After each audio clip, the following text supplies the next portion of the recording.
Where I got the color red, to be sure, I just don't know. I find that all these things only become what they are to me when I see them together with the color red. Harmony in Red by Henri Matisse is considered to be the artist's masterpiece. At first glance, the motif in this scene appears quite common. The room is populated with vases, flowers, and fruits. The basis of the painting is not complicated, yet Matisse's very thinking in creating this piece is sophisticated. His means of expression shows his progress as an artist. Up until this point in his career, Matisse had already experimented with several art movements. He began his career in 1890, painting still lifes and landscapes in a traditional manner, where his work did not have the same vibrancy that we see in Harmony in Red. We can see that during this stage of his artistic life, Matisse did not use color impulsively. These paintings are rather dull and lifeless. But a few years later, in 1900, Matisse bought a still life by Cézanne that inspired him. We can see his work evolving here, taking from what has inspired him to pave a new path. He then went on to learn from the Impressionists and the Neo-Impressionists at the time, and eventually became a student of John Russell, an Australian Impressionist painter, who taught him about color theory and opened up his mind to the potential that lies in a blank canvas. This was around the same time that fauvism was gaining popularity. Matisse, Maurice de Vlaminck, and André Derain created the most influential pieces of the fauvist movement. The fauvists started a revolution. They inspired the use of color as a form of expression without physical and social restrictions. Though brief, fauvism inspired expressionist and contemporary art in creating more intuitively and for one's desires. Although Matisse is largely known as a fauvist, this work does not belong to the movement. Around the time he created this piece, he started to move away from fauvism to forge his own path. He turned to a more decorative way of thinking about colors and moved away from the abstraction of fauvist art. The Harmony in Red, also known as The Red Room, my channel's namesake, is one of the first paintings I fell in love with. It is unusual, yet fascinating. It seems simple at its foundation and somehow complex. Initially, this painting was commissioned as Harmony in Blue by Sergei Shukin, a Russian textile businessman and art collector.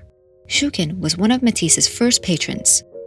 He liked assertive art, once having said, "If a picture gives you a psychological shock, buy it." At the time, Matisse was one of the leaders of the fauvist movement, aggressively using bold colors and creating energetic paintings like no one else, and so it was no surprise that Shukin was drawn to his work. Matisse decided to revise this painting after Shukin had already taken possession of it, changing it to the color red and obliterating the blue. The exuberant crimson red and the rhythmic blue foliage patterns populate the canvas, taking over the wall and sinking down to the table. The placement of the objects would make one assume that this scene is three-dimensional, yet the entire plane seems swallowed into one, masterfully creating space in flatness. As we gaze into the canvas and move down, we can see a faint line at the edge of the table, not doing much to divide these two elements. The bright red blends into everything and helps push our eyes along across the painting. On the right stands a woman bending over the table, setting down a bowl of fruit. She stands in front of the wall, yet behind the right side of the table, clearly separating the two, adding a bit of depth to the scene. The edge of the table in front of her is slanted. This is echoed by the angles of the chair on the other side, both creating subtle movement that plays with our eyes and creates perspective. To further create depth and intensify the colors, Matisse places a window on the top left corner, giving the viewers a moment of repose, of rest to further appreciate this intense and energetic piece. The windowsill's edges are parallel to the tables. To add onto this elegant harmony, Matisse models the shape of the trees outside after the shape of the woman's hair, and the blue curves decorating the bold red that cloaks the interior. The colors between these two scenes create a rich contrast. The visceral warmth of the red room inside against the cooler blue of the space outside. What I find most interesting is how Matisse managed to create a subtle sense of depth here using color, the faint brushstrokes that outline the objects, and the medley of the color scale. Where in other paintings we would see the use of light and shading, Matisse uses hues and saturations. like the dark spots within the red at the top of the canvas and the more luminescent shades near the center. The painting is a brilliant celebration of pattern and decorations. The brushstrokes are broad and bold, resembling primitive and intuitive choices. This painting was the beginning of a series of pieces inspired by the color red that included the Red Studio and the Red Interior series.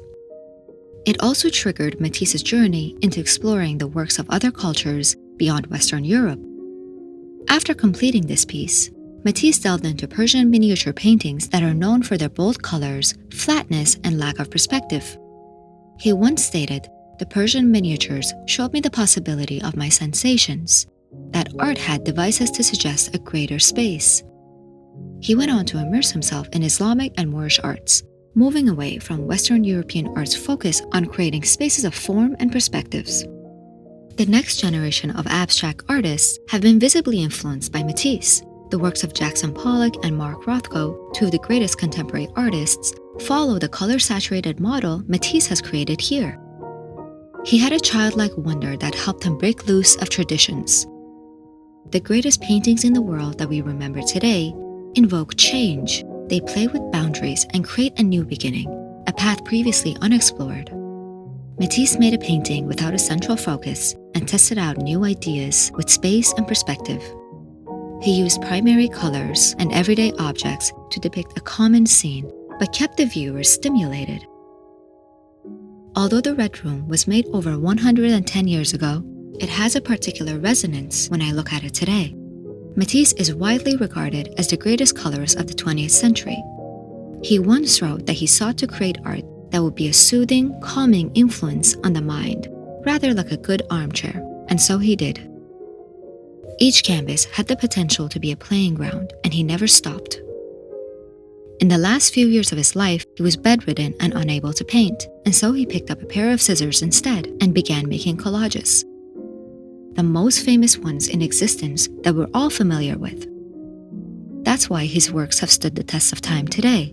Something in his paintings speaks to all of us, a sense of adventure, of starting the empty canvas of each new day with a renewed sense of potential. Thank you so much for watching. If you're interested in supporting my work, please give this video a like, subscribe, and click the bell to get notified on all of my new content.